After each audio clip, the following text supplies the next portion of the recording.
Sa ngalan ng pag-ibig, tayo'y nagtiis. Sa ngalan ng pag-ibig, tayo'y lumaban.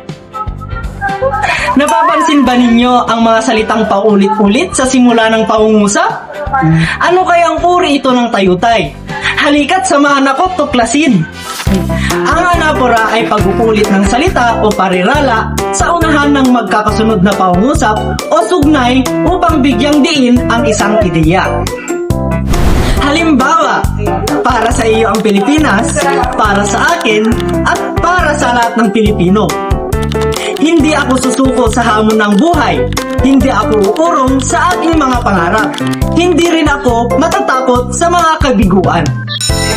At para sa iyong gawain, ay gumawa ng pangungusap na anapora na nagsisimula sa salitang ako ng 3 ulit.